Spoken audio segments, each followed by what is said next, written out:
What's up, ladies and gentlemen? Angry Birds conspiracy theorists here, back at it again to drop what if Deku trained like Robin. Now, this version of Robin is going to be the Damian Wayne interpretation. So the storyline of My Hero Academia is going to be changing a little bit during the beginning because Inko is actually going to be having a different upbringing and is not actually going to be marrying Hisashi. It's going to be a very interesting storyline, and before you wonder if Batman's going to be in the series, no, he's not. There's not going to be any other Batman related characters other than Ra's al Ghul and Talia al Ghul, or Inko al Ghul. That being said though, guys, this video is going to be a featured one, so my friend is going to be hopping on and covering the sports festival. But with that being said, I hope you guys go on to enjoy the video. Hey Ross, sauce it up.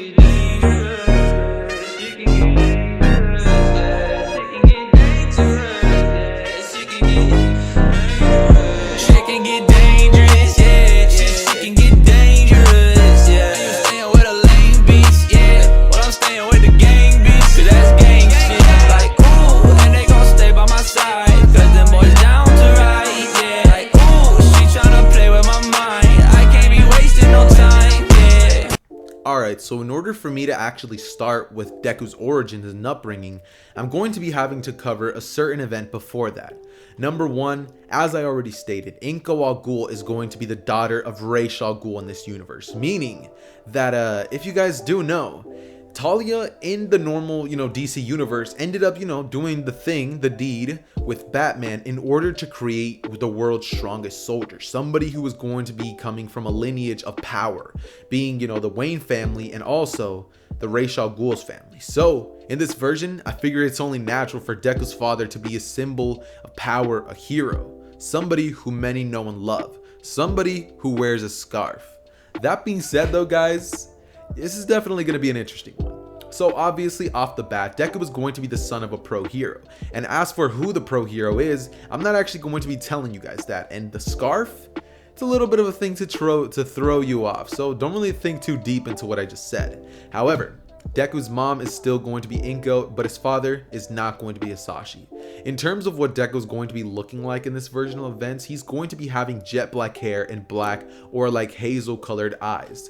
And Deku's also going to be growing up very strong and tall during his youth. So with that being said, Deku's grandfather is actually going to be Ra's al Ghul. And before you guys think that the League of Assassins is going to have a big giant prominent role in the series, it's actually not. It's literally just going to be the way that Deku is going to be trained in. The main part of the story is going to be coming in a different aspect though. But with that being said, I'm just going to put that aspect on hold and keep going with the story. So obviously Deku is going to be growing up trained by the League, trained just like Damian Wayne in the DC comic universe, and with the goal of meeting his father one day, because Inko never actually ends up showing, Deku's father that, she ended up even getting pregnant with Deku. And Deku's entire goal and the reason that he strives to get powerful every day is in order to meet his father, somebody who Deku is pretty much just looking up to and wanting to know who it is that basically was a part of giving birth to him. Deku strives to know who his father is someday, but in order to do that, he has to beat his mom Inko in combat one day, who was extremely powerful in this version, way more powerful than Talia al Ghul is in the comics, because this version of Inko actually has a quirk, and that is a telekinesis quirk, which allows her to actually give her a pretty good upper hand in battle. She can push people away with telekinesis, and it has to recharge in 5 seconds. So similar to Pain's ability, but it can also attract things and move semi-small objects. So people, she can't exactly lift them up because it causes too much strain on her body, but she has a way more powerful version of her telekinesis ability as a whole. That being said though, Deku would train countless hours every single day in order to become powerful enough so that he could finally best his mother in combat, so that way he can finally meet his father. That being said though, Deku would train countless hours, and by the age of 12, Deku would have so much finesse when it comes to power. Damian Wayne in the comics is only 10 years old in many of his depictions, and he's already able to, brawl with somebody like Nightwing and Deathstroke. So this can only just come to show that with 2 extra years of training with the League, Deku gets even more powerful than the normal version of Damian Wayne that we see in the comics. He is far fiercer, more powerful, more calculated. His blows foes cometh more powerful, and when it comes to superhuman strength, Deku possesses that to a higher degree, because the thing that Deku mostly focuses on is his physical strength. In a world where almost 80% of the population has a quirk, this definitely adds to how much more powerful Deku has to be in order to keep up with normal warriors, more of his foot soldiers who are more or less expendable. That being said though, by the time that Deku comes to the age of 12, on his 12th birthday, he finally challenges his mother again, to which he finally is able to defeat her in combat, and the battle would go something like this. Deku would go over to his mom's room as she would essentially tell Deku that she's busy, but Deku would simply tell her that today's the day he's finally gonna beat her, with Talia putting what she was doing to the side and finally agreeing to fighting against Deku. They would go outside to the area of training as a bunch of foot soldiers would simply be watching, and as soon as the battle starts, Deku would rush at Inko as she would essentially use her ability to push Deku away, taking out two swords as she would rush straight at Deku's direction. Deku would take out one blade as he would begin to clash with his mother, and he and Inko would be going back and forth over and over until Inko's ability finally recharges in about 7 seconds. She would cause Deku to be pulled in by his leg as it would cause him to basically be thrown off guard. He would fall onto the ground and Inko would have put her blade straight at Deku, as before she could even aim it at his throat, Deku would slip in, basically kickflip himself up to the ground, as he would proceed to also simultaneously knock Inko onto the ground herself, as he would put his blade right onto Inko's throat, saying, "Mother, I finally beat you. Now tell me who my father is." Inko would smile as she would push the blade away from her. Oh, and also sorry for the little squeaking of my chair. I'm just trying to get comfortable, and it's kind of hard, not gonna lie, seeing as I have to record and stay in one position for an hour straight. Little hard to do, not gonna lie. But that being said though, we would basically have Inko smiling as she would simply think that maybe he's not ready, but seeing as these were the terms and conditions that she set in place, she would sigh as she would look at Deku and tell him to follow her. Deku would do so as he would essentially go into a room with Inko where she would proceed to explain to Deku who his father is. She would say, "Izuku, your father is All Might." And Deku, hearing this, would simply just his eyes would widen as he would say, "You mean the #1 hero of Japan? All Might? That's who my father is?" As Inko would simply explain why she did it, essentially telling a 12-year-old Izuku that the reason that he was even born in the first place was because she wanted to create a powerful soldier, and with the DNA of All Might, as well as the DNA of somebody who has the racial Ghul blood going within them, that was the best course of action she could have possibly chosen. Izuku, hearing this, would just be like, is that true? As Racial Ghul would walk into the room and he would essentially hold both of his hands over Izuku's shoulders, telling him that it is. As Izuku's whole world would kind of crumble a little bit, but seeing as he's more hardened, he has more of an understanding of, less of an understanding of morals and stuff like that, he would simply just acknowledge this and go on. Simply just with the understanding of the fact that All Might is his father. Now, for the following 2 years, Deku would continue training, wanting to one day become the leader of the League of Assassins, being somebody who was able to lead the world in a new direction by becoming somebody so powerful that he can one day achieve world peace by using, his training. That being said, during these 2 years, Deku would push himself to the brink of death with his training so many times that he would push himself out of commission for months at ends. And one time it would have been so bad that he even had to use the Lazarus Pit to heal himself from the injuries that he caused himself. He pushes himself way harder than any normal Damian Wayne version that you guys can ever think of.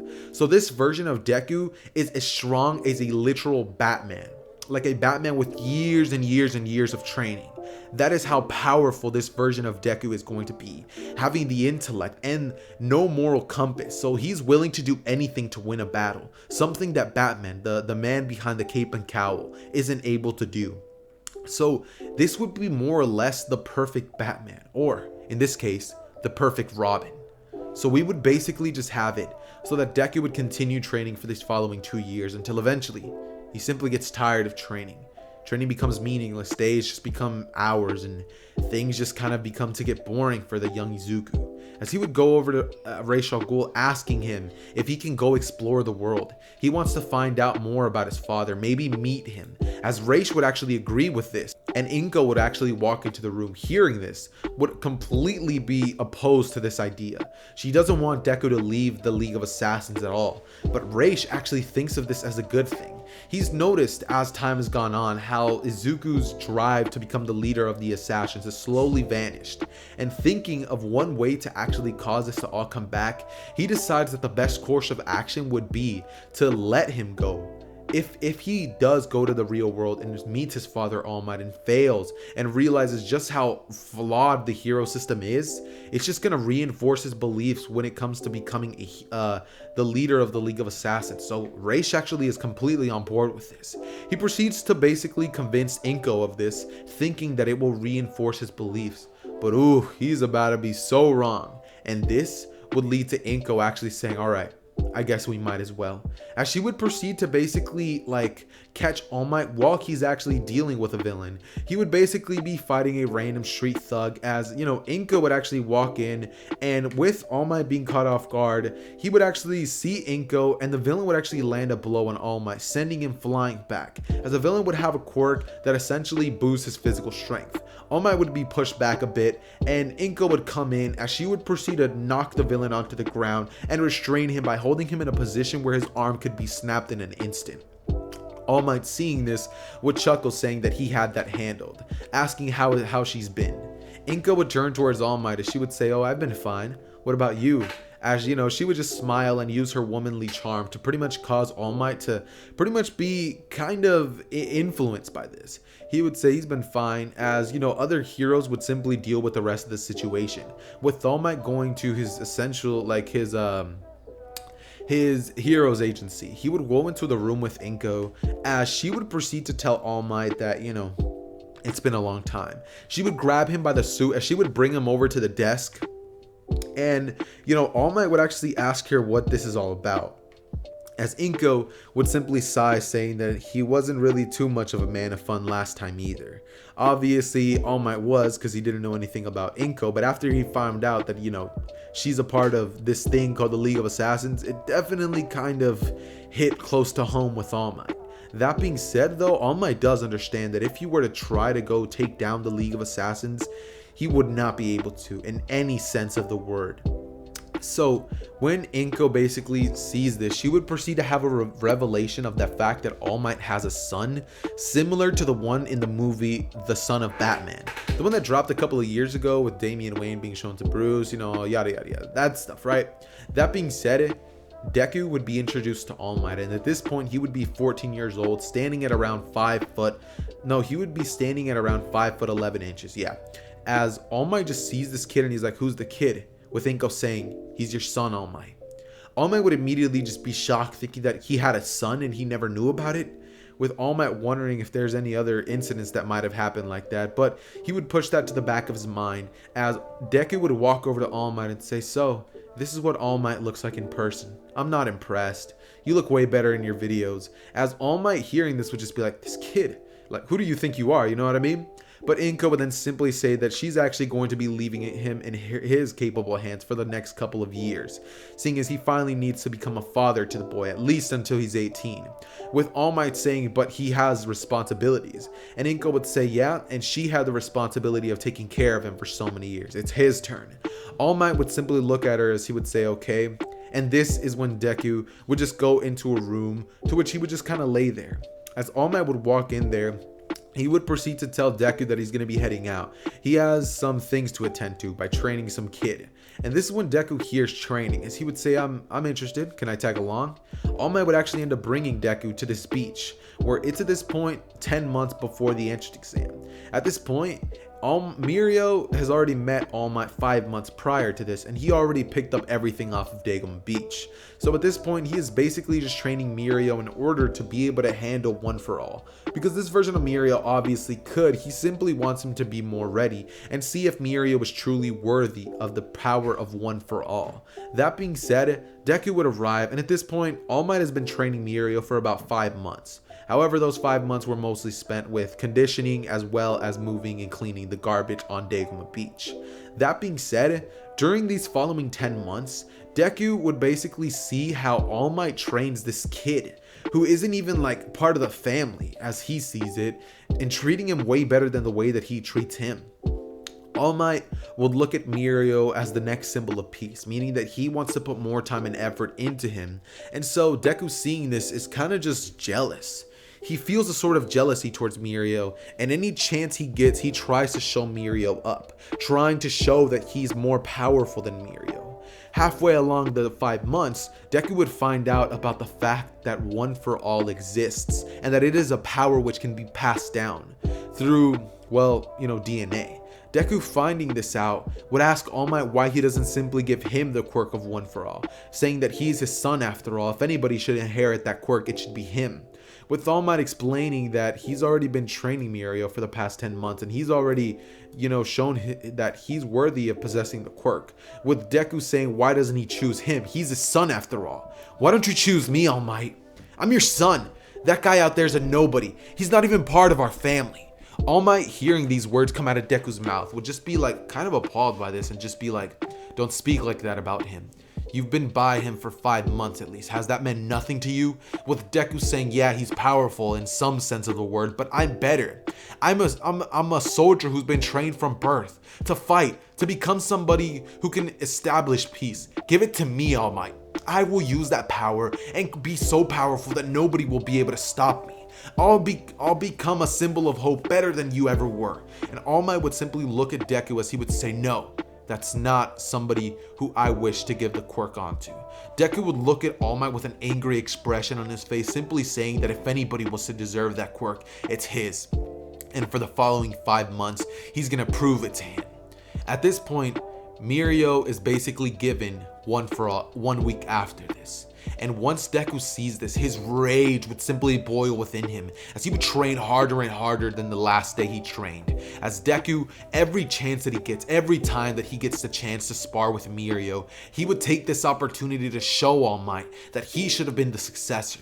Mirio at this point can already has a full mastery of 40% One for All off rip. Actually, let's be more realistic. It's 50% One for All. However, seeing as Mirio, can't exactly handle One for All, seeing as it's a stockpiling quirk added to his quirk, which he already has, he's going to be dying at a young age, so like around 30 years old, and it's going to cause a pretty big amount of strain on his body. So let's actually take it back down to 40.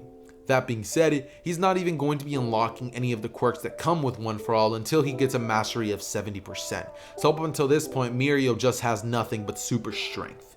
Deku has about the power of 20% One for All when it comes to what his strength levels would be like. And that's just an example.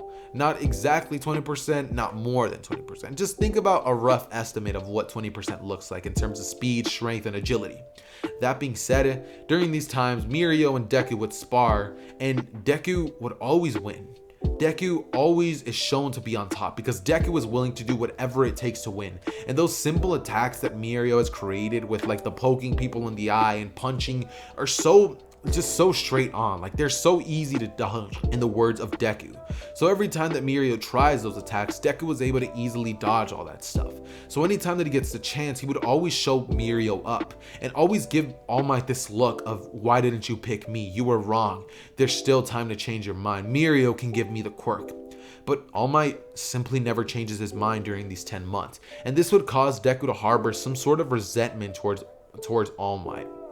That being said, Mirio would get more and more powerful as time goes on, and by the end of the extra 5 more months, he would end up at 60% of control over One for All. Deku at this point, his anger would just grow more and more, and it's at this point that the day of the exams to get into UA would finally roll around. Deku ends up not actually taking the recommendation exam because All Might recommended it to Deku, but Deku said that he doesn't need that, and if anything, he's gonna break his own record in the normal exam. Deku would walk into UA as he would simply see the gigantic building, the infrastructure, and see all the kids that are there to take it. Deku would simply just be wearing a black hoodie, some track pants, and some Adidas shoes just to take the exam, seeing as that's what he's going to be taking. And he would also have a katana on his back, because he was actually allowed to take a weapon in because of the fact that he is literally quirkless, so he's gonna need it. He also has some gadgets like exploding shuriken and things like that on his arsenal on a belt that he carries with him, similar to the one that Batman has. And that being said, he would go in there as he would not actually end up bumping into Uraraka. Seeing as Uraraka and Deku never have this interaction where Deku falls, he simply walks inside, where he doesn't actually sit anywhere near Ida or Bakugo, so Ida and Bakugo don't get distracted by him. And when it comes to how that whole interaction goes, Ida still ends up looking at Present Mike saying, if this is an error by Yue's part, then it's highly unprofessional, basically speaking about the zero pointer and how it wasn't explained.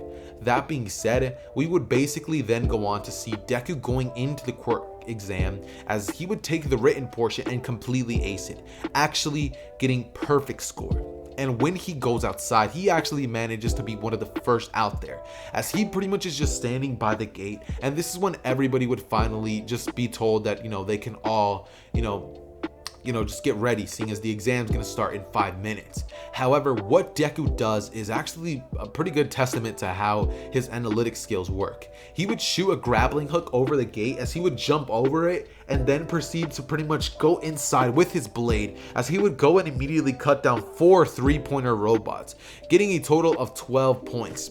As Deku rushing in there just has a bunch of the kids not actually notice this, except for Ida, who ends up saying something about 1 minute, like just saying something, but nobody even noticed Deku's presence, and so nobody acknowledges this until President Mike sees that some kid is already destroying about 30 robots. As soon as he sees this, he says he didn't cheat. Nobody tells you when a battle starts. Just basically telling them all that a battle starts whenever a battle does. There's no countdowns in a real battle. And so he would open the gate saying, go, go, go. Basically praising Deku, saying that kid had the right idea. Deku at this point would have taken down more and more robots, simply 3, 2, and 1 pointers as times went on, as he would throw explosive shuriken at a bunch, just pretty much taking them out like that, and sneaking up on a couple others by cutting off their arms, like heads, as well as throwing massive haymakers that pretty much cause the robots to explode when he punches them, because Deku's hits are nothing to mess around with. He trained with somebody who possesses one for all, and 60% at that. So imagine how powerful Deku already was with the training that Ra's al Ghul gave him, plus fighting against somebody with superhuman strength on par with All Might. Yeah, Deku is very, very powerful physically. That being said though, he would proceed to just take down more and more robots, as he would actually end up destroying All Might's record. And when it comes to the zero pointer, as soon as Deku sees this, he would take this moment as something to use for validation. Deku needs to show All Might that he was wrong, and the way he's gonna go about it is by destroying this zero pointer before him, something that everybody else ran away from. But Deku's gonna stand tall and defeat this robot. So what Deku would do is proceed to jump from building to building, rooftop to rooftop, until he basically gets somewhat near the zero pointer. The zero pointer would swing at Deku's direction, as Deku would jump into the air, landing on the zero pointer's arm. As he would run up the zero pointer with his blade in hand, he would yell, "Ah!" as he would proceed to rush up at the zero pointer and stab his blade into the head, as he would proceed to drag it down, and using the force of his body as well as just sheer physical strength with his upper body, would begin to rip the zero pointer from the head of the zero pointer all the way to the bottom. And this blade would be so incredibly sharp that it would be able to cut through this metal like butter, all right? I really want to establish that. This blade is so sharp it cuts through the metal like butter. And Deku would go all the way down to the ground, as he would then sheath the blade right back into where it goes, and he would literally walk away from an explosion, as Deku just is looked at by so many people who are just shocked. They saw a kid literally run up the arm of a zero pointer, and many of the people who are basically watching the exam, the proctors, are just completely in awe. This kid, who is in his file says that he's quirkless, was able to destroy a zero pointer with so much ease and finesse. They're all shocked. without Uraraka even being caught, because after Deku destroys the zero pointer, he rushes over to Uraraka, who still gets trapped by some rubble, however, and basically saves her. He ended up destroying the zero pointer way further away from Uraraka, so she wasn't even hit with the brunt of the explosion. So Uraraka is completely fine. And after this, Deku pretty much just ends up going home with All Might as soon as the test is done with. When Deku's in the car with All Might, he asks him if he's proud, if he saw what he did, with All Might simply stating that he did, and that he's actually, kind of proud of Deku. Deku, hearing this, would smile and say, "Looks like I was a better successor than Miria was, huh?" As All Might would simply stay quiet, and Deku would look at him as he would just have anger in his eyes, saying, "Why don't you ever tell me? Why don't you ever tell me that I'm better? You see me beat him. Countless times I've defeated him in battle. I've shown that I'm a better successor than him. Why won't you acknowledge that?" And All Might would just not say a word to Deku, as he would then stop the car and tell him that because of the fact that he believes that he's so much better than him is why Miria was a better successor. Because Miria was pure of heart and hasn't done the acts of, killing people, is because Miria is the reason that Miria was a better successor. And Deku just would get angry as he would punch All Might, who was literally just in the driver's side, telling him that he hates him, as he would say that he's gonna find his own way home if that's what it takes. As he just gets out of the car with All Might trying to grab his arm, but Deku just gives him a stare down of just get your hand off me before you lose it. All Might lets go of his son and just simply grunts as he's just like, this kid doesn't understand, he's too young. All Might wants to show Deku that there's a way to be good, there's a way to become a good hero without even needing one for all. All Might already understands that Deku is powerful. He has the power to become a top 10 pro hero, a top 5 pro hero at that. But Deku is lacking one thing, a moral code, a moral compass. And so Deku would make his way home, simply awaiting for the letter of Yue, knowing that Deku obviously got in. This is when we're going to simply skip over to the day where Deku enters Class 1A. When he does so, the situation with Aizawa saying that it took them 8 seconds to quiet down would still happen, but Deku's simply in the back of the class with one thought going through his head. He said that he's not suited to be a successor. Deku would just punch at the desk, and this would wake up Aizawa. As Aizawa would look at Deku's direction, he would simply not say a word, but tell them all that, it took them 8 seconds, telling them all to put this on and to meet him outside. The entire class would do so, with Uraraka questioning what about orientation, but Aizawa would put this argument to rest very quickly, saying that if you have time for orientation, then you don't have time to be in this classroom. So everybody would meet him outside, and Aizawa would toss the ball over towards Deku, he who actually ended up destroying the markings for the exam. When he throws the ball over to Deku, he would tell him to throw it as far as he can, and Deku, using sheer physical strength, would throw the ball 479 meters with nothing but his physical strength. That shows how powerful Deku is. And next would be Bakugo, who blows his score out of the water. But when Bakugo finds out that Deku's quirkless, he would just be shocked. A quirkless kid, this strong. Bakugo would also want to push Deku down, making him, know that, seeing as he's quirkless, Bakugo's gonna always be better than him. But when it comes to every other test, Deku blows Bakugo's score out of the water. The long jump, Deku destroys Bakugo's score. When it comes to the grip strength, he destroys the thing, completely annihilating the rest of the exams with nothing but his base human abilities. Not normal human, obviously. He is superhuman compared to any other normal person, but he is very powerful in it of itself. Just look at Stain, somebody who was able to give Todoroki and Deku and Ida a challenge when it comes to fighting, and Deku could completely wipe the floor with Stain if he truly wanted to.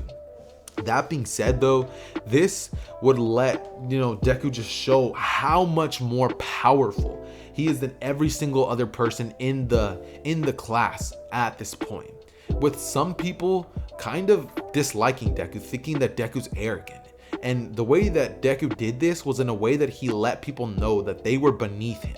So some people would kind of catch on to that, with others not. And a lot of the girls in the classroom would actually think that Deku is very attractive and powerful. So some of the girls in class 1A would actually end up taking a liking towards Deku, with some of the girls not thinking that, you know, he's too arrogant, someone like Uraraka, and some of the more kind-hearted ones.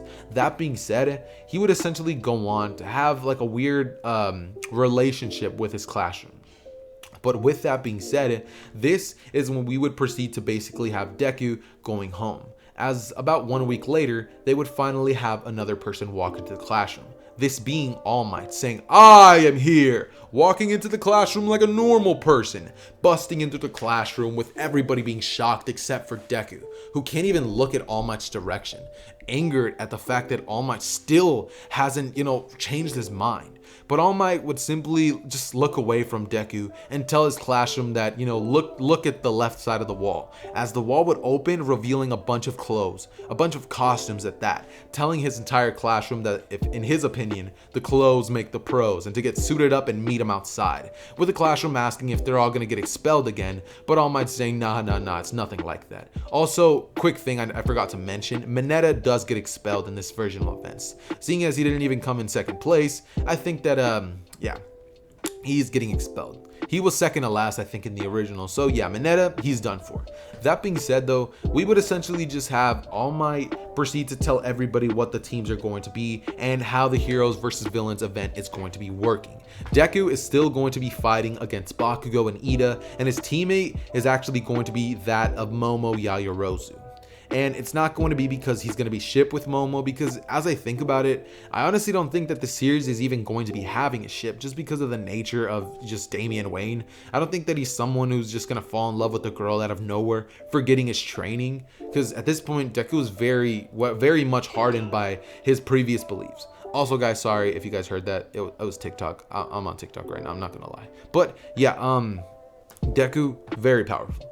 That being said though, guys, up on screen right now, I'm gonna show up a picture of Teen Titans My Hero Academia version. I think it was so sick. The fan art was so dope, and it was by Duck Lord Ethan on DeviantArt. So yeah, definitely go check him out. He didn't make this for me, but I definitely, took that Robin image and just cut it out. So yeah, that being said, pretty cool stuff. If you don't want to check it out, don't. I honestly wouldn't, even if I was you. And don't let him know that I took his image. Okay, shh, don't tell him, guys, don't tell him. Anyways though, all jokes aside though, this is when we would proceed to have All Might explaining to all of them what's going to happen. The first match would be announced, and it would be Bakugo and Ida versus Deku and Momo. Bakugo, hearing this, would have something to prove. He wants to show Deku how far beneath him he is. And without the rage of being like, "Deku, why are you lying to me?" It's not going to be something like that, but just simply Bakugo wanting to show how much more superior he is to Deku in real combat. Because as what happened with the heroes little quirk exam that Aizawa had them do, he felt inferior to Deku, someone who is quirkless, and that's a feeling that Bakugo never wants to feel again. And so, as soon as the battle starts, he looks towards Ida as he tells him to simply watch the bomb 4 eyes, as Ida's just like, "How dare you," you know what I mean, being normal Ida, and he would rush down the building, essentially screaming the name Izuku, as Deku would be in the lower areas with Momo, as he would simply tell her to go away for this one. It's not going to be pretty. Bakugo would turn the corner as he would throw an explosion at Deku, to which Deku would put his cape up, blocking completely. Bakugo though would think that he has the advantage, would throw a punch, but seeing as he can't see Deku because his cape is in the way, Deku would use the cape to grab Bakugo's arm and completely snap it. He would literally break Bakugo's arm, as he would then proceed to lunge up, screaming in pain, holding his arm. He would hold it tightly as he would say, "Oh, damn it," and Bakugo would then rush in at Bakugo as he kicks him straight in the head, causing Bakugo to get knocked into a wall. He would bounce off of it as Deku would grab Bakugo's head and shove it into his elbow, as he throws a spinning kick right at the side of Bakugo's head, and he causes him to be sent flying back. Bakugo would wipe blood off of his face with his other arm as he would say, "Damn it," as he would hear that his explosion finally charged up. Deku would see this and he would proceed to break the gauntlet on Bakugo's arm without even knowing what it was. Deku was able to deduce definitely not something good if Bakugo smiled. So he kicked it, causing the thing to break. And Bakugo was then picked up by his collar by Deku as he looked at him and said, "You thought you were going to beat me because I was quirkless, huh? Well, let me show you just how powerless a quirkless person is." As he picks him up into the air and then he hears All Might in the intercom saying, "Stop it, he's beaten." Deku would grit his teeth as he would drop Bakugo onto the ground and turn towards Momo as he would say, "Let's go." Momo would wrap him up with the white bandages and be a little scared as well as kind of impressed at how strong this quirkless kid is. She would be thinking that she has to do some part in this, and she would be thinking also that Bakugo kind of, wished that on himself by rushing at Deku the way that he did, but also thinking that that was definitely too far. That being said though, they would essentially find Ida in the bomb room, and when they do, Deku proceeds to essentially look at Ida and just think, yeah, you're not gonna come in my way. So he would just literally like blitz at Ida, who he actually went at even faster than how Ida can move. He would kick him away from the bomb and distract Ida while Momo simply ran at the bomb and touched it, leading to the hero's victory. After this, All Might would pretty much tell Deku that he didn't have to take it that far, with Deku saying that he did what he had to do to win the battle. Isn't that what heroes do? He didn't kill him, did he? As All Might would simply get angry and look at him and say, "That's not how we do things in hero society." With Deku saying, "Well then how? What? We let these villains get away? If we don't take them out, then they're simply going to break out and do it all over again." As All Might would hear this and think back to All For One and how he also wanted to kill him after he killed his master, Nana Shimura. And hearing these words would simply just go through All Might's head as he would say to simply just go into the other room, that he's going to talk to him after class, and that he would do.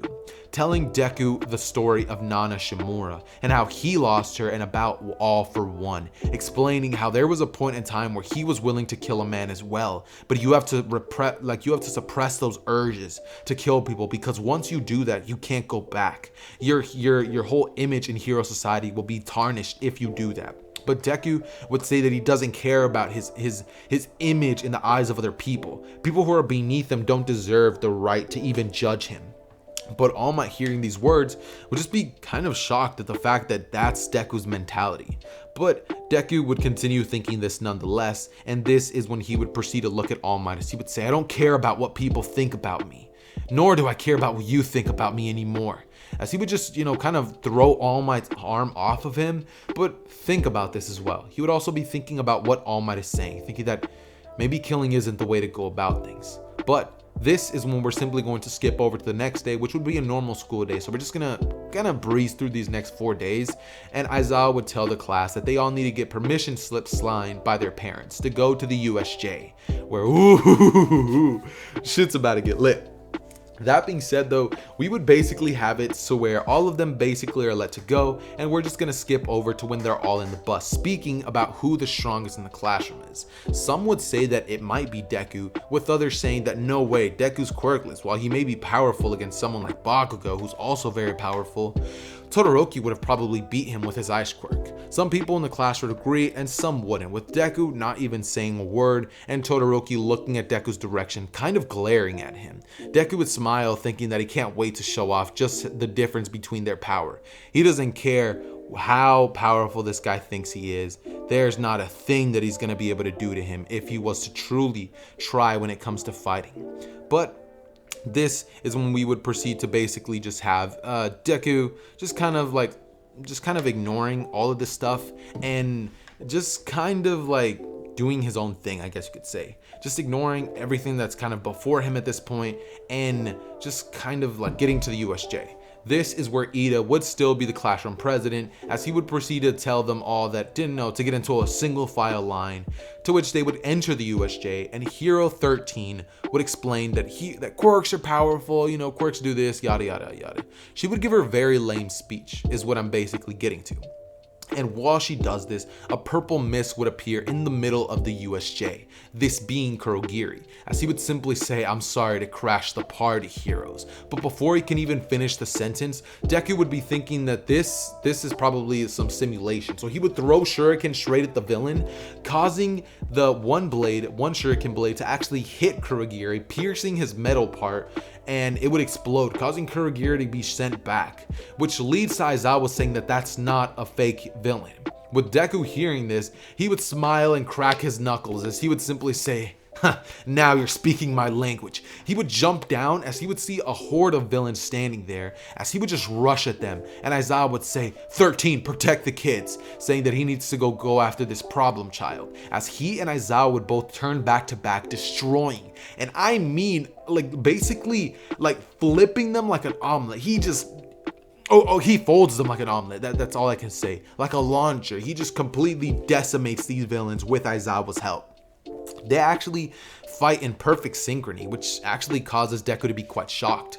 Aizawa's fighting method is actually pretty interesting, using that scarf to catch people's arms and, restrain them with the quirk that he has. It's a very interesting quirk at that. So Deku would definitely be thinking that his quirk is very useful. And this is when Shigaraki would actually, just be like, "Nomu, kill the brat," as he would scream that to the Nomu, to which the Nomu would rush at Deku, with Aizawa canceling every quirk. But the Nomu would still punch Deku straight in the rib cage and send Deku flying away, as Deku would crash into the water area. This is where Deku would see Tsuyu and Mineta, as Tsuyu ends up actually saving Deku, and it's at this point that Kurogiri finally was able to teleport the kids away. He did it way later than in canon because he was caught off guard by the explosion. Ida was actually able to escape and go call for help from All Might, and Deku, hearing that help from All Might was called, would actually be angered, saying that they don't need All Might. But he would quite literally just tell Tsuyu to, watch Mineta for him. He would put pressure on the wound as he would just kind of cover the blood that's coming out, and Deku would simply grit his teeth as he's in pain, but he rushes back over towards the area as he would shoot a grappling hook at the sky, propelling himself back towards the Nomu. At this point, Aizawa would be having his head crushed by the Nomu into the pavement, as Deku would rush at Shigaraki as he would say, "If I take out the main boss, then the rest of them follow." As Shigaraki would see this, the Nomu would basically come in front of Shigaraki before Deku can even punch him, as Deku would punch straight into the Nomu with the Nomu not even moving. Deku would say, "What the?" as he would proceed to be almost punched by the Nomu, but he would narrowly be able to dodge, but he would actually be nicked a little bit and pushed back. Deku would think that the only way to get to this Nomu and take it out is the brain, as he would grab two blades and jump up into the air. So he would say, "Ah!" stabbing both blades directly into the Nomu's head, literally piercing right in the brain and coming out from each side of the skull. He would take out the blade as Aizawa at this current moment is actually like using his cancellation of quirks, so the Nomu can't even regenerate, and Deku, as soon as he does that, will then proceed to completely keep stabbing into the Nomu's head until it literally can't no more, as he would then aim one of his blades at Shigaraki and throw them in his direction, literally causing one of Shigaraki's arms to get cut off with the blade. As Shigaraki would scream out in pain, Kurogiri would teleport over there as he would proceed to engulf the Nomu, Shigaraki, and himself in the portal as they would teleport out of there. And that is where my part, ladies and gentlemen, is going to be concluding.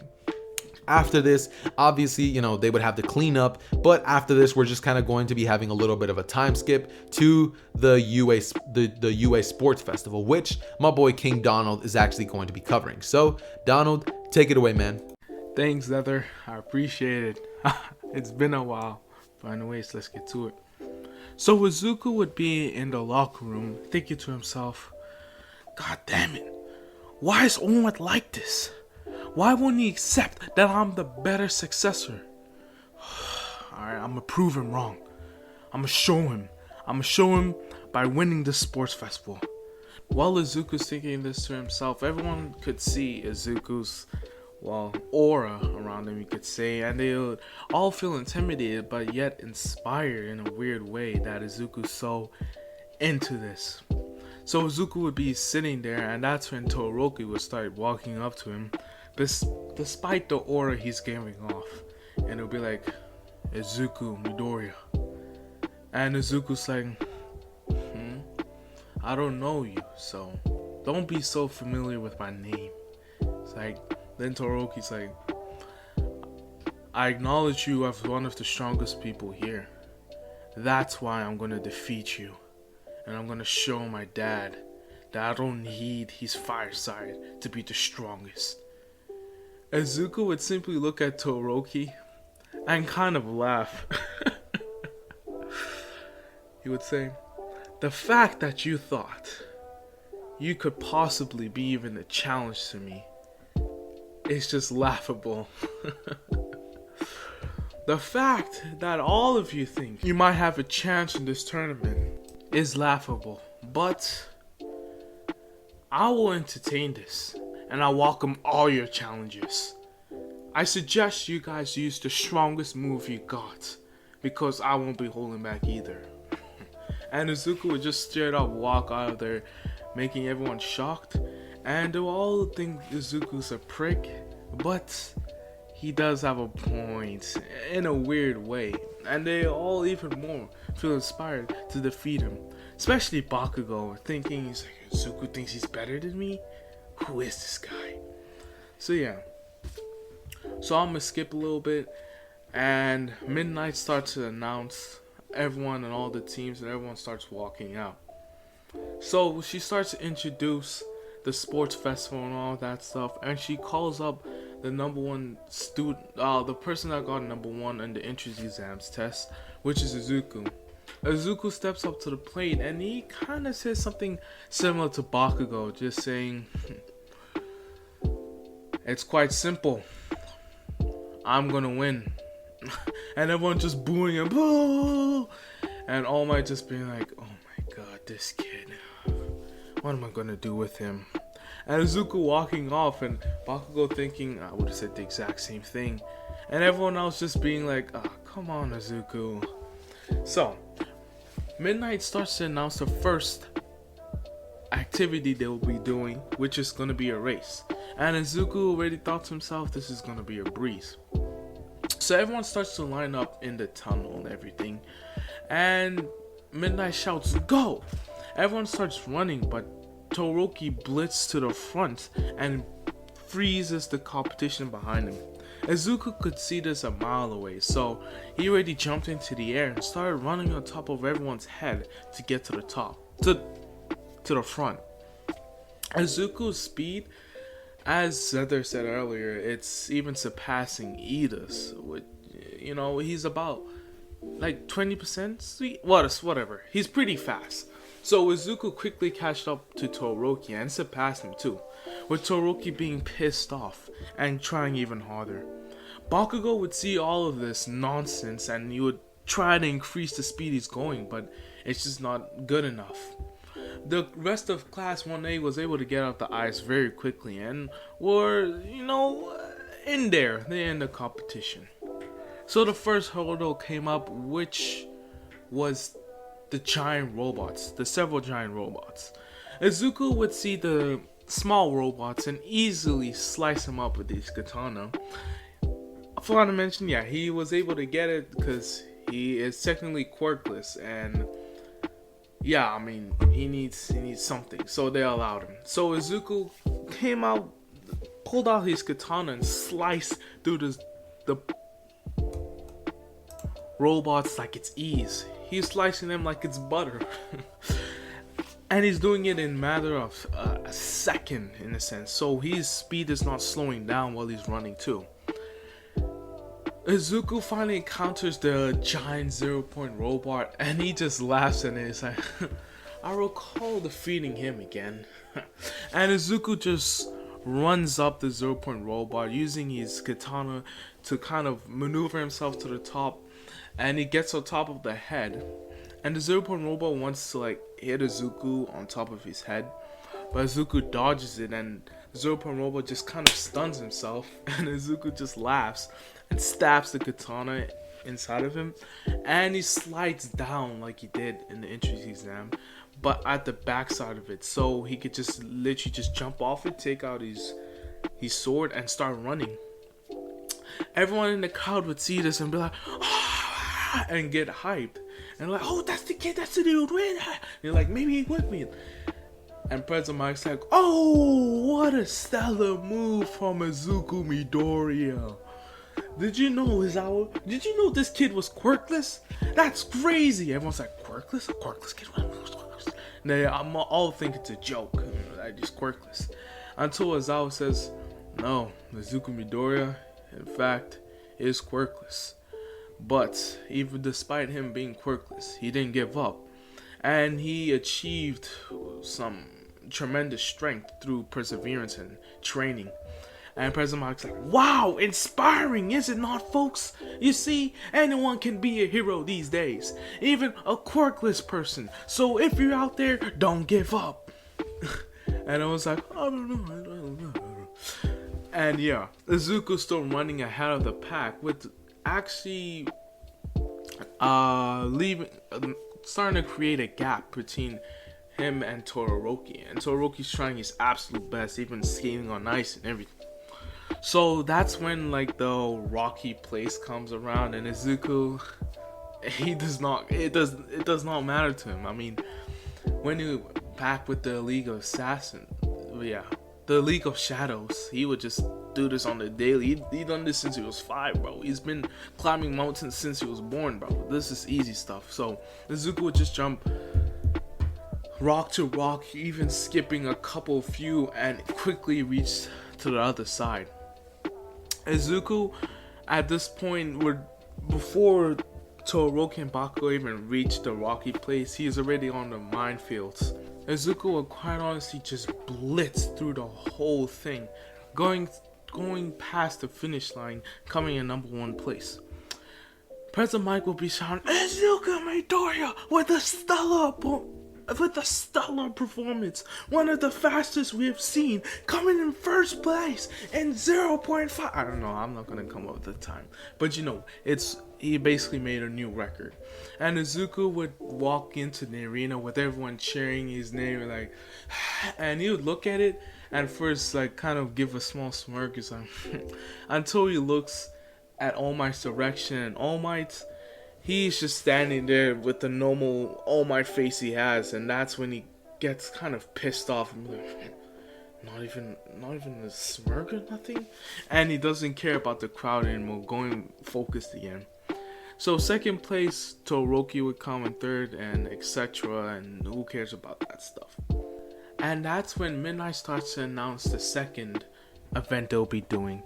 She tells them that they're going to be doing an activity called the Cavalry battle, where teams of 4 need to form this thing where there's one captain, and you guys get all the rules, you know.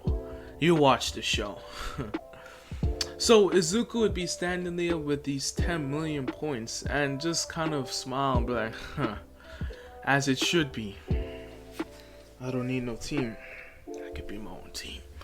And Izuku would not care that people are not approaching him and stuff. And since Uraraka is not really friendly with Izuku, she would not approach him too. And Izuku would actually end up with no team. And President Mike would be like, wait, Izuku Midoriya is by himself? Is this even allowed, Aizawa? It's like, there's nothing in the rulebook say that he cannot do. So I'm just curious how he's going to be able to do this, going against teams of 4. We'll see.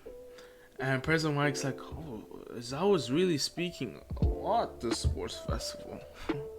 Maybe this Izuku Midoriya is something special.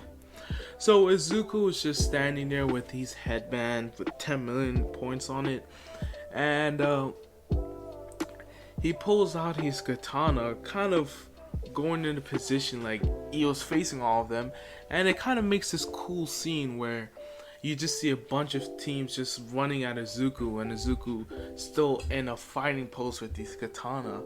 And Bakugo's team was actually the first team to get close to him, but Izuku just jumped over them, basically doing an Olympic, jump. Like if you had to do like a trampoline jump, but Izuku done that with pure, strength because man's cracked out. So he jumps over all of them, kind of juking them. And everyone's like, wait, what? And they all had to do a quick stop, which made of them kind of fall down a little and stuff and tumble. And Izuku would quickly see that and take advantage of that and quickly dash to those teams that were not focused or unbalanced and snatch their headbands from them real quickly.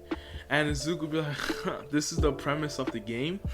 This is gonna be easy. And everyone's like, what the? And everyone starts charging at Izuku, trying to get him, but he's just too fast for them. He's just too much. Todoroki's trying to throw ice at him, trying to get him, but Izuku is just dodging him easily, like it's nothing. Everyone in the crowd's like, whoa, is this kid actually quirkless? Wait, what? Until we also get a shot from Enko, where she's watching the sports festival with the Leagues of Shadows, well, with Rachel Gu, just watching Izuku, just kind of, with the normal expression. They expected this from Izuku. If he done anything less, they would have been severely disappointed. But since he's living up to expectations, there's nothing to be said. So Izuku's continuing to dominate and all that stuff until there's 30 seconds left on the clock. And that's when Ida's team, Todoroki's team, decide to use Ida's reciprocal burst to get to Izuku. And Bakugo's team also thought they needed to somehow get Bakugo to do a giant explosion. So at the exact same time, both Todoroki and Bakugo's team were running at Izuku without them not knowing each other's presence at all, because they only focused on Izuku. He pissed him off way too much, and they just want him to see him. They just want to see him lose. So Izuku sees them both charging at him, and he's just kind of smiling, which pisses them even more. So Ida's like, Recipio burst! And he starts to, his engine starts to burn up, and then, and he starts zipping to him. And freaking Bakugo's like, howitzer? I mean, it's not impact. He does the howitzer motion where he just starts spinning and kind of makes it looks like he's like a tornado. That's what he does to Izuku. And Izuku just kind of laughs, seeing this pitiful attack with them both teaming up without even knowing it. And Izuku is just like, okay, this is interesting, but you guys are just not strong enough. And Izuku was able to dodge Ida as he was trying to grab for his headband, and he caught Ida's hand and he just flipped Ida onto the ground, onto his back, which sent Todoroki's team out of balance. And Izuku quickly just done a spinning kick in the air, kicking Todoroki right in the chin, knocking his brain around, which kind of stunned him and he was dizzy. And that's when Bakugo was coming around with these howitzer, I don't know, howitzer something. It's not howitzer impact, but it's similar, whatever.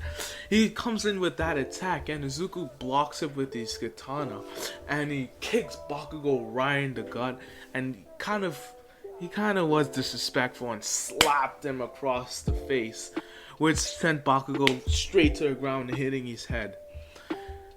And that's when President Mike says, "Time!" And Izuku Midoriya was the winner. He remained with these 10 million points and more, with Izuku coming first place with complete dominance again. And everyone's cheering and stuff, and Izuku does not care because, at the end of the day, he has one goal. He wants to prove All Might wrong. He wants to show All Might that he's a bum for not choosing him. He wants to show All Might that he was wrong about me. So all the brackets were chosen for the final tournament to determine who is the winner. So the first battle happens. Forgot which one it does, but that happens. And it's finally time for Izuku's battle to go against Shinso. Izuku would stare at Shinso and automatically detect him as weak. And as President Mike shouts, "Go!" Izuku would waste no time and blitz Shinso and punch him in his gut and uppercut him and just kick him out the ring. And President Mike would shout, "Izuku Midori is the winner!" And everyone cheering, like, "What?" And Shinso, he just got knocked out. And he's like, he's knocked out. Yeah, he's knocked out. And Izuku's like, "I thought UA was supposed to be the best school. Damn." Walking off. And all the other fights happen. I'm not going to get into those. And Izuku's next fight happens. It's Izuku Midori versus Todoroki. Todoroki. So Izuku's sitting in the locker room, and he comes out and he sees Endeavor standing there, and he's like, "Make Shoto use his fire side." And Izuku's like, "Hey, so you're Endeavor, the number 2 hero in the world. I mean, in Japan." He's like, "Yes, and?" "So what makes you think the second best could talk to me? I only talk directly to the best." And hearing this just set Endeavor off. He's like, "Who do you think you're talking to, brat?" And he tried to like grab Izuku's shoulder, but Izuku has been working on this one thing. You know, kind of like Stain's bloodlust type, paralyzing thing. And Izuku has something like that too. So he uses that on Endeavor, but Endeavor's just stuck in that motion, and he's trying to touch Izuku's shoulder, but he's natural sensitive for him to back off, and Izuku's like, "Like I said, I don't talk to the second place and people that are beneath me. Since you want a good fight for Todoroki, I'll show him no mercy. I'll tell him it was a gift from you." And Izuku walking off, just not even caring. And with Endeavor thinking, "Who is that kid? What the? Todoroki could use that killer instinct." Type shit. So finally, it's time for the battle to start. So Izuku walks up to the stage, and Todoroki does too. President Mike starts to announce their names.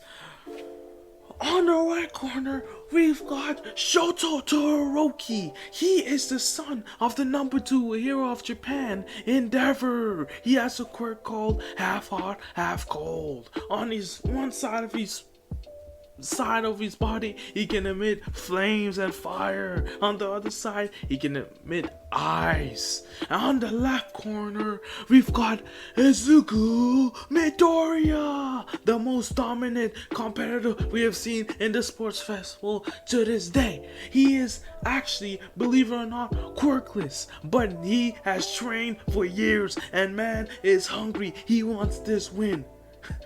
Are you guys everyone to see this mighty great battle? Everyone starts cheering, and Izuku's still kind of staring at Todoroki just nonchalantly, which kind of pisses Todoroki off, but he's keeping it inside. He's waiting for President Mike just to shout "go" for him to just mess up Izuku. So President Mike's like, "Alright, ready? Go!" And Todoroki straight up just does the biggest ice thing you do, just like in the anime done to Zero. And he'd just be like, "That's done." Until he just hears "Duh! Duh!" And it was Izuku. He punched through the ice like it's nothing, and it was like, "How Izuku Midoriya survived that ice blast?" And Izuku just looking cool with some ice still on him, kind of breathing out, going, "Is that the best you can do?" And he takes out his katana, dashing to Todoroki, and Todoroki being a little, I'm not scared. Okay, scared. He kind of puts an ice wall between him, but Izuku does not care, and he quickly jumps over it and is right by Todoroki. And Izuku punches Todoroki right in the gut, which almost broke one of Todoroki's ribs. And he was flying out the ring until Todoroki came in clutch and made a ice wall behind him, which actually slammed into, which actually hurt him a bit, but he had to take the risk. He did not want to get out that quickly. So Todoroki hit his back and quickly recovered and started ice skating around the arena. Izuku can't really do anything about it because he doesn't have any longer range attacks and he does not have all the equipment with him. He just was allowed that one sword because, I mean, he's not a part of the support course. So yeah, let's just say there's a rule that regulates whatever. Right? Alright, so Izuku's just standing there, just seeing Todoroki, ice everywhere, and he's just standing there waiting for Todoroki to attack, which he does, and Izuku could sense that, and he dodges his punch Todoroki threw behind Izuku, and he catches his arm, and he slams him into the ground, and he kind of restrains Todoroki and be like, and, Izuku, what I'm saying, let's just say he was feeling a little disrespectful today, you know what I'm saying? All Might pissed him off, and he's not feeling, killer instinct, but more, I'm saying a little menacing, He pins Todoroki to the down, pause, and he whispers in the ear, so this is what the number 2 hero son can do? Pitiful. You are beneath me. You will never surpass me. You'll never be the number 1 hero.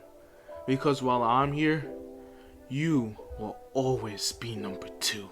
Just like your father. And hearing this triggered PTSD for Todoroki. And he starts to trip out and he's thinking about his memories of his mom. And in a weird way, he actually caught Todoroki to use his flames. Well, not in a weird way. I don't want to say mean. In a weird way, yeah. In a weird way, he gets Todoroki to use his flames, and Izuku jumps off him. He's like, "Ooh, that's hot." And Todoroki's like, I'm nothing like my father, and I'm not beneath you. I will win." And Izuku yet again laughs at him like, "If you say so. Alright then, Todoroki. Give me everything you got." And Todoroki's like, "I will." And he does not hesitate at all. And he goes into his final attack he used before with the amount of ice and everything and that fire attack. So Todoroki throws that amount of ice at Izuku. And Izuku, he's like, "Oh, okay." And he slices the ice almost at super speed levels, just breaking it before he can even get to Izuku. And Todoroki sees this and he's like, "Crap, right? I don't have much experience with my fire side, but here goes it." And he does that attack where he throws the fire too.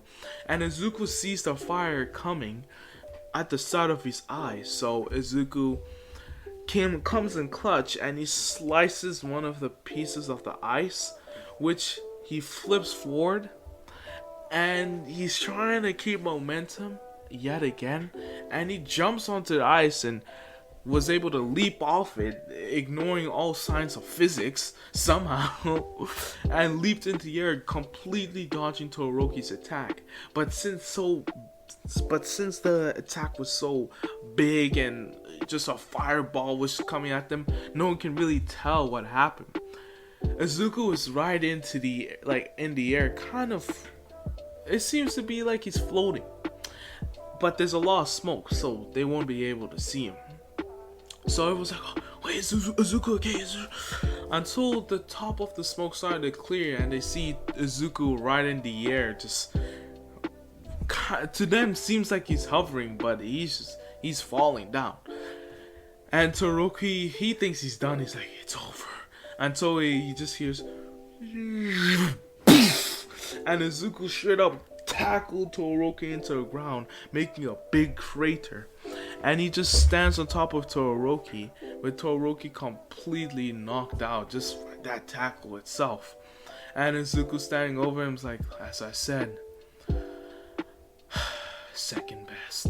And I was like, oh my god! Izuku Midoriya with one of the groundbreaking attacks we have seen. He was able to slice one of Todoroki's eyes, and in mid-air, he was able to flip himself onto the ice and propel him into the air. What kind of physics is this? And Izuku, with another dub, he does not care. He still wants that #1 spot and All Might's validation. So he just, puts back his sword into that, sword thing, and he just walks off the stage. With All Might actually, this time actually looked impressed with Izuku. He's like, Izuku, I'm quite impressed. Thinking to himself. And yeah.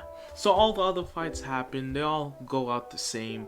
All that stuff. Bakugo, he goes to the finals and all that stuff. And Izuku faces Ida. No need to explain that. It's not even a competition. Izuku just destroyed that man. Ida tried to use reciprocal burst again, but Izuku tripped him. He tripped him. Kept in mid-air. Freaking kicked him out of the ring. It was that simple for him. Izuku, it's not even a challenge for him anymore. So it's time for the final fight. It's Izuku Midoriya versus Bakugo. And President Might gets right into it and shouts, "Go!"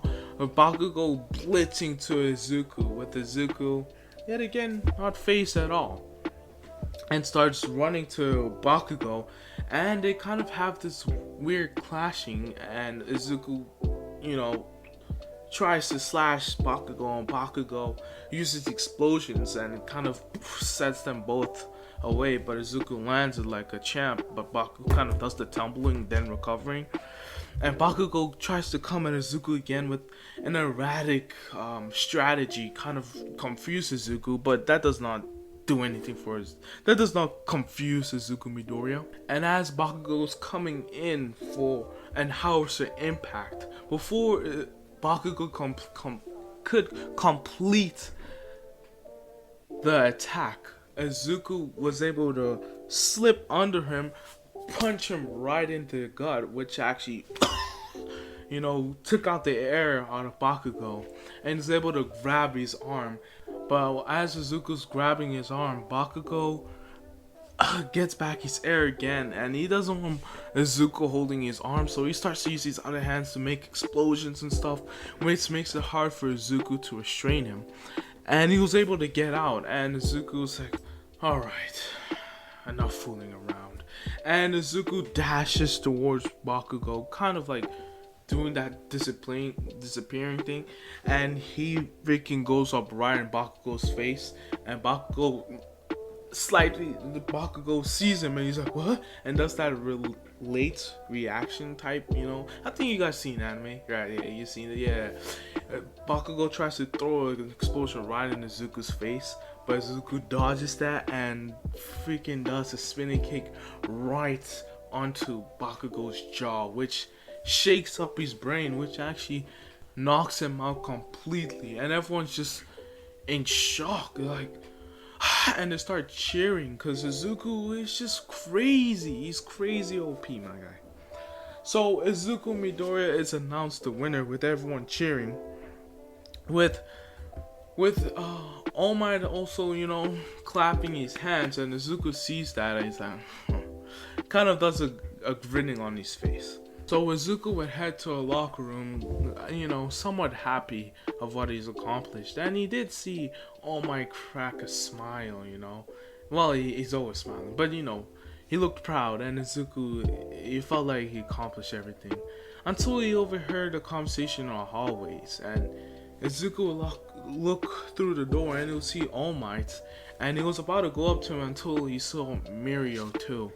And All Might was talking to Mirio and all that stuff, and laughing and all that stuff, and he even gave, well, kind of dapped up Muriel type, you know, like the dap up, you know what I'm saying, pulling for a hug type. And Izuku's like, wait, what? I just done all of this and he's not even going to see his son? He's going to see Muriel first? And Izuku started to build up this rage inside of him and this hatred to All Might. So finally he's called in for the medal ceremony and everything. And while he's going on top of this podium, he's just staring down All Might with this look on his face. And All Might, you know, congratulates Todoroki and Bakugo. And that's when he goes to put on the medal onto Izuku. But Izuku slaps his arm away and says, I won't accept the medal. And All Might's like, wait, why not? You won the medal. And Izuku's like, no. This was one of the easiest things I've had. This is not an accomplishment. You know what would be an accomplishment? The only way I'll accept this? If I fought you, All Might. And everyone's like, what? Is he crazy? He wants to fight All Might? Wait, what? You know, whispering, and All Might's like, young Midoriya, I can understand your excitement, but please, let's just keep this civil and accept your medal and let's move on. And Midoriya's like, no, All Might. We're fighting whether you like it or not. And Izuku, you know, throws a punch at All Might with All Might catching it. And Izuku throws a kick at All Might, which kind of hits on his weak side, which kind of, you know, makes him clinch up. And Izuku saw that opening and he's like, oh, All Might has a weak spot. And, you know, he throws away the arm that was holding his arm, and he punches All Might in that area again, which made All Might spit blood this time. And everyone saw it, they're like, wait, what? And Izuku freaking punches All Might away, and All Might just gets blown back onto the arena. And Izuku jumps on, he's like I said, All Might, we're fighting whether you like it or not.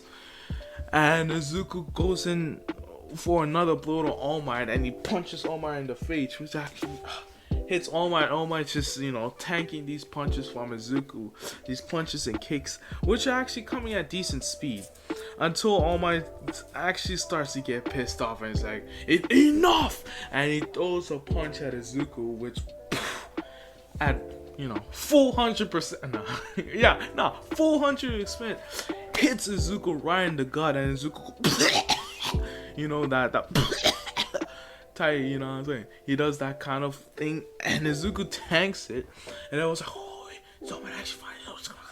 And All Might's like, oh, I'm sorry, Midoriya, I'm sorry. And Izuku, he's coughing out blood. He's like, but he does not care. He gets up and he punches All Might in the face again. He's like, good punch, old man. Keep him coming. And he tries to, you know, he's like, I keep him coming, and he dashes to All Might, and that's when Cementos was like, no, and he makes a cement wall, but Izuku does not care and punches through the wall and hits All Might right in the face, which actually knocks All Might down. Everyone's like, what is All Might? And Izuku was like, this is a way more enjoyable fight, and he shouts at Cementos, whatever his name is. He's like, don't interfere. And he's like, and he jumps over the wall and was about to attack All Might again. And that's when suddenly Izuku was restrained by bands, and he sees that was Aizawa that was able to restrain him. And Izuku's like, let me go, I almost had him. He's like, you're being very disrespectful to All Might and to everyone here. What gives you the right to think you can fight All Might, huh? This kid. And they restrained Izuku and they escorted him out and everything, with leaving everyone shocked that Izuku, you know, win 1v1 against All Might, and that one punch looked serious to all of them, and they saw Izuku tanked it, and they started to believe Izuku maybe is not quirkless. Alright, that's where I'm gonna hand it off. I'm gonna leave it back to Zither. Kind of went a little over than I expected, but you know, anyways, see ya. Okay, so just like Donald said, the sports festival would basically end right after Deku ended up pretty much fighting against All Might. Now, after all of this ends up happening, obviously All Might's basically going to be having a talk with Deku, in which it plays out something like this. As soon as they would arrive home, All Might would simply turn towards Deku as he would ask him what the hell was that. Deku would turn towards All Might as he says, what's he talking about? And All Might would turn towards Deku as he's like, you know what I'm talking about. Why did you do that in the sports festival? You could have gotten yourself injured. You could have ruined your own image. Deku would look at All Might and say, me? You have a problem with me? Look, old man, if you got a problem with me, you can take it up with me. All right? Don't start saying that my image is going to be ruined. I don't care. I don't care about what I look like to the public. But you know who I do care about what I look like? You. Ever since I was a kid, I dreamed about meeting you, thinking that if I got strong enough to beat Inko, then maybe someday I would get to meet the #1 hero of Japan, All Might. And once I found out who you were, I decided to train even harder to someday impress you. But the second that I meet you, I come to find out that there's a little favorite. He's not even your blood son. I am. And yet, you treat him even better than you ever treated me. So don't you dare look at me and scold me. You're not my father. You're nobody to me. Raish is my father. He would walk away from All Might, as after this, we would proceed to essentially just have Deku just kind of ignoring All Might completely, shunning him out. They would return to school where they would essentially meet midnight, and this is when they would all proceed to essentially pick their hero names. Now, when they are all picking their hero names, everybody would go up and everyone else's hero names would pretty much be the same as in canon. However, Deku's hero name is going to be Robin. Of course, you all knew that was coming. However, what you guys probably don't know is coming is the fact of where Deku is going to be interning for this little event. Now, when it comes to where Deku is going to be interning for his little, internship, where Deku decides to go intern is essentially, I would say All Might, since, he only does training with the best of the best, but All Might doesn't even send Deku an invite. Instead, he sees that he got an invite from Endeavor. But Deku decides that, yeah, he's not about to accept that. So instead, Deku takes the next best option and ends up going with Best Genius. Now, after he ends up choosing Best Genius, he ends up noticing that Bakugo is also going to be going there. And so, once they arrive, because I'm just kind of going to skip over to that, I'm just going to be saying that Deku arrives at Best Genius' agency alongside Bakugo, and when Bakugo looks at Deku, he kind of just scoffs at the fact that he's going to be sitting there with Deku, that he's probably going to be getting in his way, and Deku would not even mind the fact that Bakugo's there, literally taking his presence as if it didn't exist. So when when Best Genius would essentially proceed to see Deku, he would proceed to welcome him in with open arms. Deku would be more of a formal person, showing respect to Best Genius, somebody who he views as a good hero. And I keep saying President Mike for some reason, but no, Best Genius would proceed to essentially just show Deku around the agency and show him how running a pro, agency works. Deku, seeing this, would start figuring out the ins and outs of all this stuff, and he would actually end up fighting against some of Best Genius's sidekicks. You know what I mean? Just doing this as a way of sparring. And this is when we're going to be having about 3 out of all of the days that they're basically having in order to essentially, do their thing, you know what I mean? And, they're training. Deku's learning the ins and outs of how to run a pro hero agency, fighting against some sidekicks, on occasion, just getting some pointers from Best Genius on how to react when you're saving a civilian and stuff like that. And Deku would actually be learning quite a lot of things from Best Genius, not necessarily more along the side of, hand-to-hand combat or anything like that, but more along the side of essentially teaching Deku what it means to become a hero. Deku would actually think that Best Genius is doing a way better job than All Might ever did, and his training would go very well. This is when we would essentially have an SOS signal from Hosu City, and Best Genius, being the hero that he is in this version, is going to actually be, let's say, near it. So what they would essentially do is take a jet, and when they're on their way, Deku would basically just be scouting around the area as they're just in a jet. But what Deku would notice is that he feels a very strong presence. Now, it's not to say that Deku has some sort of aura sensing quirk or anything like that. He just feels a strong amount of bloodlust, and through the the years of Deku training with the literal League of Assassins, he definitely knows when someone's bloodlust is very much high. So when Deku senses this, he's immediately thrown off by this. And what Deku proceeds to do is quite literally grab one of the parachutes as he jumps out of the plane, and Best Jeanist simply comes to try to grab Deku. But when Best Jeanist tries to use his essential like little gene particles, or like the string that he uses, Deku would simply cut it off with his blade as he would land down on the ground. And actually, I said he grabs a parachute, but instead he simply opens his cape, and the cape would cause him to glide down. He would see that it's a literal stain as he just finished stabbing his blade right into the back of Ida. Now, in terms of how Ida and Deku's interactions with, Deku never necessarily liked Ida, but he also never disliked him, meaning that when he sees Ida's body just lifeless and dead, Deku just feels enraged at the fact that he wasn't there sooner. So he would aim his blade right at Stain's direction as he would say, "You're gonna die. That's the biggest mistake you've ever made." He would rush straight at Stain's direction as he would say, "Ah!" And Stain would just lick the blade of Ida's blood off as he would rush at Deku, and they would clash blades for about 3 hits. After this, Deku would cut the back of Stain's calf's tendons as Stain would fall onto the ground. This is when Deku would stick his blade right out to Stain as he would say, "Now suffer the consequences of your action." And right as this happens, we would basically just have a pretty much Endeavor and Todoroki rushing in around this area as they would see as Deku just sliced off Stain's head, literally taking it completely off of his shoulders. Also, guys, in case you guys hear my chair squeaking, going making these weird noises, then I do apologize. It's just that my chair makes a lot of noises sometimes. Probably gonna get a new one soon just so that stops happening, but it's kind of unavoidable. That being said though, after this, Endeavor seeing what just happened, he would immediately go over to Deku as he would say, "What have you done, boy?" As Deku would look at Endeavor and say that he killed Ida. He deserved death. There was no other way that he was going to be punished other than that. As Endeavor would turn to him and say that we don't decide that. And Deku would turn towards Endeavor as he would say, "How dare you tell me what we do and don't deserve to do? We're heroes, damn it. We get to pass judgment on others. Had I let this guy live, he would have never repented for all the heroes he's killed, for the students and people's lives that he's taken. And for what? To cleanse Hero Society? That's not the way you go about it, according to you heroes, right?" As Endeavor would turn towards Deku and with rage in his eyes would shoot a fire blast right at Deku. Deku would jump up into the air as he would say, "Too slow," as he would rush straight at Endeavor and he would slice Endeavor right across the chest and the eye, causing Endeavor to permanently go blind on one eye. As Endeavor would say, "You're a villain."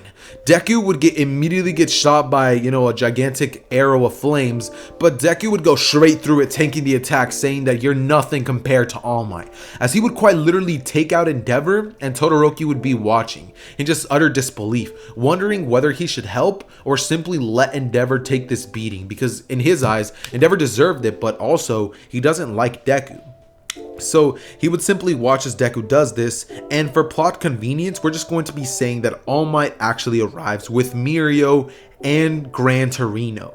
And with All Might's scenes of Mirio and Gran Torino arriving on the scene, he would immediately just get so much bloodlust as he just turns his directions towards Mirio's direction, and he would aim his blade right at Mirio as he would say, "It's your fault." He would immediately rush at Mirio's direction, but All Might would just blitz right at Deku as he would just hit him with a full power United States of Smash, causing Deku's body to ricochet on the wall and just fall down onto the ground unconscious.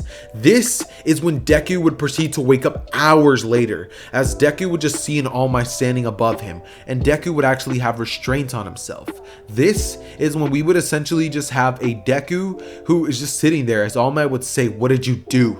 You killed a villain? Now I'm gonna have to hide that from the media. Do you have any idea what this can do to your hero career? You really are the son of an assassin." Hearing those words come from All Might's mouth, Deku would simply stay silent as he would say, "What do you expect? I was trained to kill from birth, and you want me to all of a sudden change into some pure-hearted hero? I can't be just like you, Toshinori." As he would look at All Might and say, "You're not even my father. I don't know why you even dare to act like you are. You've never acted like one. Go be a father to Mirio instead." All Might, once again, hearing those words come from his mouth and just feeling this extreme amount of anger, would want to say something, but he just wouldn't know what the words are to say to this Deku, who is just feeling like he's inadequate. He feels as if the praise from his father is just not there at all. He feels as if anything that he does, he just never seems to make All Might happy. As if Deku's standards are way higher than Mirio's. As if Deku's never gonna amount to anything such as what Mirio can, and this would enrage Deku. After this, he would proceed to just like get an angry look, as he would just simply be unrestrained by All Might, as he would say, now just think about what you've done. You took the life of a man yesterday, and you injured the number 2 hero. That's more than enough to put you in Tartarus. But since I'm the number 1 pro hero, we can throw that under the rug. Another incident like that and you won't be so lucky. He would walk out of the room and Deku would just be in a rage, as he would simply just think that he's done being with All Might. He would grab his things, as he would just grab the Robin costume and he would put his cloak over his head, as he would proceed to basically be repping the same Robin costume that Robin has in the Son of Batman movies, you know what I mean? And after this, Deku would proceed to simply open a window as he just sneaks out of the house, and All Might just wouldn't even notice. He would be out at his hero agency. And so we would just have a Deku wandering the streets, as he simply decides that he's tired of All Might. He's so sick and tired of it.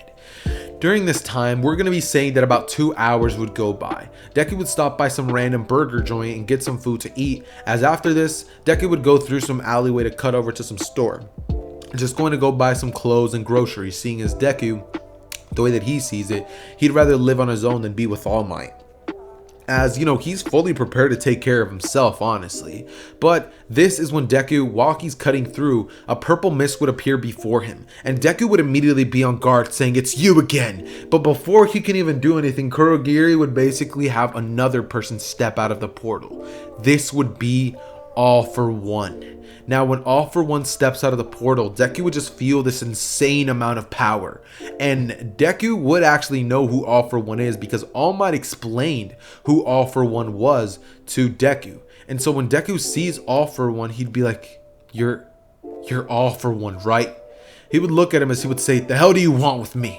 As All For One would simply turn towards Deku and say, "Why so hasty?"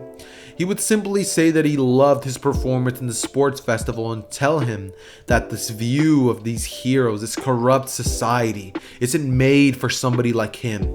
If he is to join his side, the League of Villains, then he can form him into something powerful, something great. He'll give him the power to rule with an iron fist, and All Might's judgment and all of the heroes will finally be proven wrong. Deku, hearing this, would honestly not even agree to this. He would simply think that he's gonna piss All Might off simply by joining his rival, in a sense, or the villain that's tormented All Might for so long. This is the real reason why Deku would be so just willing to join All For One, and Deku would accept All For One's offer, saying that he doesn't want to be put in some creepy room or anything. All For One would turn towards Deku, as he would say, "I can make accommodations for that," as he would proceed to just teleport Deku into a room, and this room would be the bar of the League of Villains. Immediately, Shigaraki would be looking at Deku with a death stare, as All For One would walk over to Shigaraki and say, "Tomura, I'm afraid I no longer need your services." He would put his hand right on Shigaraki's face, as he would steal the decay quirk from Shigaraki, and Shigaraki's body would fall to the ground as it just begins to twitch. After this, All For One would look at Kurogiri, as he would say, "Get rid of him," and Kurogiri would do just that, as Shigaraki would never be heard from again. Many of you guys may probably be wondering why it is that he would choose Deku over Shigaraki. If you guys do remember, Shigaraki literally had his arm ripped off. And even with the technology that the world of My Hero has available, his arm will never be the same as it once was. Not only that, but All For One is definitely aware of the fact that Deku is All Might's son. And just hearing the fact that this is All Might's son would just cause this mischievous grin on All For One's face, thinking that he'll finally be able to truly break All Might. To take Nana Shimura's grandson is one thing, but to turn his own son against him? that just makes All For One happy to his core. He would have an evil smile creep along his face as we would proceed to just have an All For One just let out an ominous laughter, as at this point Deku would just simply remain in a room until further notice. All For One would begin to tell Deku that all of this is his, explaining to him that, the league, it's all for him, and that Kurogiri will now be working under Deku. Deku, hearing this, would smile as he would say, alright, well, we're going to turn things around here. The first thing we're going to be doing is bringing All Might down to his knees. And All For One would be pretty happy. During this time, Deku would actually be sent right back to UA, and after that whole incident, he definitely ended up missing about 2 days, but he would arrive back in class just in time to be having the final race. As he didn't actually miss 2 days of school, more or less, as he missed 2 days of the rest of the internships that the rest of the students had. So he, went back right on time, and they all basically had the little race. With the race came Deku winning. He had to go in a race to basically rescue whoever was essentially in the little chair that was needing saving, this being All Might. So Deku would proceed to essentially win at that, and this is when we would have the finals. Now, I honestly really don't enjoy covering the finals, so I'm kind of just going to be glossing over this. When it comes to what Deku has to do for the written portion, let's say that Deku, obviously since he's been raised by the league, is definitely not going to be dumb. So we're going to say that Deku is pretty smart. So Deku does the test very easily, and when it comes to the other portion of that, which is essentially just the fact that Naruto, did I really just say Naruto? Sorry, I meant to say Deku, that Deku basically has to take the physical portion. Now, instead of what you guys would expect, thinking that All Might's gonna fight Deku, All Might wouldn't even want to fight Deku. So he would especially requested that instead of fighting Deku, he would fight against Todoroki and Momo. So instead, we would have the combatants switch, and it would be Aizawa and Bakugo versus Aizawa. I already said that, but anyways, yeah, that's pretty much the matchup that's going to be going down as for them. And when it comes to Todoroki and Momo, they were not going to be winning against a symbol of peace. Absolutely not. They ended up failing the last part of the final, and granted, they did have to fight the symbol of peace, so they were kind of let slide because their performance was well enough. So All Might deduced that he was gonna let it slide, so they ended up passing, and then we basically have it cut to when Deku has to fight against Aizawa. Now, when Deku and Bakugo had to fight against him, Bakugo would be being very difficult with Deku, saying that he's not gonna work together with him. And what Deku would do is essentially knock Bakugo out, just not even dealing with Bakugo's shenanigans. So the second that the fight is announced, Deku would rush straight at the gate, having an unconscious Bakugo riding on top of his back. As Deku would just rush over towards the direction of the gate, he would then basically see Aizawa standing there, as Aizawa would be using his scarf to swing from building to building as he would land in front of Deku and get into his battle stance. He would immediately throw his scarf right towards Deku's direction, as Deku would dodge in like a form of, if you guys have ever seen The Matrix, when he dodges the bullets and like goes under, he would dodge just like that, and he would then get right back up, as Aizawa would smile, thinking that he's definitely strong. This is when we would proceed to have Deku essentially looking right at Aizawa's direction, as he just like rushes at him, and without even using any blades, any weapons, he rushes and just begins to throw punches and kicks so fast and so precise and calculated, Aizawa is not able to react. Aizawa would block the occasional kick and punch, but when it comes to how this battle is going, Aizawa is simply getting completely outclassed. Aizawa ends up being taken out by Deku, and Deku throws Bakugo on his shoulders as he just runs out of there with Bakugo on his shoulders. Everybody would ask what happened, and Deku would simply say that Bakugo fell over a rock and knocked himself out. Everybody would kind of be very suspicious of this, but they passed regardless. When Bakugo wakes up, he ends up being very angered at the fact that he couldn't even fight Aizawa. But what was Bakugo really going to be doing? Honestly, Bakugo relies way too much on his quirk. Without his quirk, I highly doubt he would have been able to do anything versus Aizawa. So I'm just going to be saying that regardless, they would have probably won anyways. And so with that being said, we are now going to be cutting over to when they are all informed about the forest training arc. During this time, they of course have the going to the mall together, but instead of going to the mall, Deku decides to skip out on that to instead inform All For One of the situation regarding All Might not actually going to the forest. So what Deku would do is essentially just tell him that this would probably be the best time to essentially ambush All Might outside of the forest, festival. So essentially, instead of ambushing all of the people which they normally did, instead what's going to be happening in this version of events is Deku is essentially going to be baiting All Might out to a certain location, and All Might would essentially proceed to kind of go along with it. The day after the forest training arc, Deku would have decided to literally not show up for the forest training arc, instead opting to quite literally go with All Might and pretty much proceeding to tell him that he didn't go. All Might would be kind of begrudging about this, but Deku would just sit down next to All Might as he would say, "We need to talk." All Might would just look at Deku as he would say, "About what?" And Deku would say, "Well, you and me and us." All Might would hear this and think, "So you're finally ready to talk, Midoriya?" As Deku would say, "I guess." He would ask All Might one question: "Why do you choose Mirio over me? I'm your blood son. I've been training ever since I was a kid in order to meet you. But for some reason, some random nobody who you chose to give your quirk to just was able to swoop in, take my father from me, and my dreams away from me? How's that fair, All Might? If anybody deserved the quirk of One for All, it's me. Nobody else. Your blood son." But All Might would sigh as he would turn towards Deku and say, "That's why you don't deserve it. Because you're my blood son. I understand how much pressure comes with having this quirk, and that's not something that I would like to bestow onto you. You're great without this power. Jesus, you're already even stronger than Mirio is with the power alone. You don't need it. Why not have two great heroes instead of one?" Deku would ask All Might that, he would say that, that kind of makes a point. And they would kind of have a little bit of a heart-touching moment where Deku would kind of feel bad about what's about to happen next. But he would ask All Might if he wants to go out to, a certain area. As All Might would say, sure.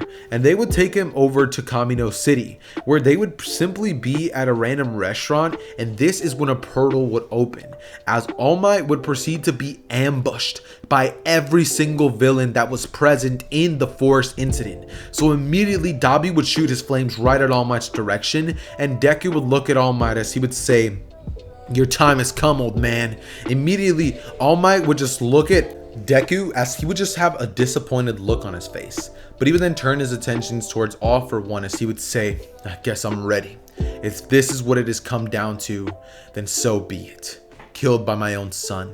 I'm disappointed in you, Deku. I really thought you had potential to be great."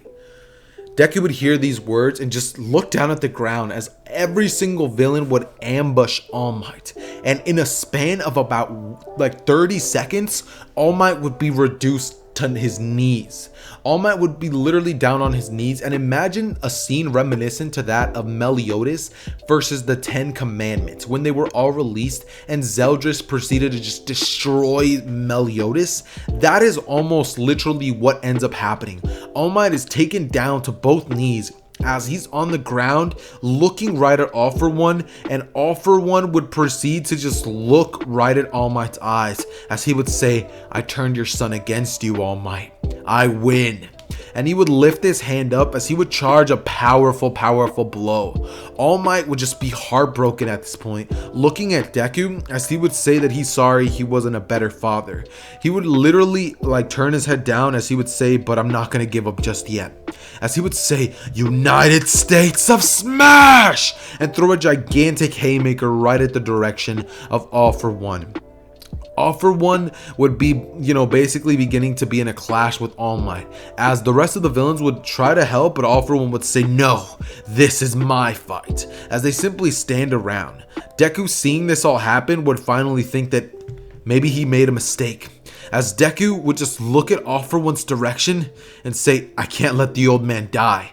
He would grab his blade as he would say, "I'll kill All Might." He would rush at All Might's direction, and All for One would just have a giant grin under his mask. But the second that Deku would rush at All Might, he would literally slash All for One's head right off. And All for One would, his body would fall limp onto the ground, as the blow from the United States of Smash punch from All Might completely decimated a gigantic amount of the city as it proceeded to blow away the rest of the villains that were present, and Deku would like extend his hand out to an All Might who turned into a Small Might form at this point, as he would say, "I'm sorry." Like literally bowing his head down and saying that maybe he wasn't fit to be a hero quite yet. As that, ladies and gentlemen, is where What If Deku was Robin, or no, What If Deku Trained Like Robin is going to be ending. This, I feel, is the perfect place to stop the What If. While yes, I could go into the overhaul arc and have some sort of redemption arc for Deku, I think that this is just thematically the best place to finally end the What If off. Like regarding what you guys wish could happen next, you guys could honestly have that up to you. If you guys want Deku to return to the League of Assassins, then you guys can just imagine Deku going back. If you guys want Deku to continue trying to become a hero and being forgiven, go for it. If you guys want Deku to have to go to Tartarus and be punished a little bit, then I mean, I guess all power to you. But I feel like this is the perfect place to leave off this What If on, and I hope that you guys enjoyed the video.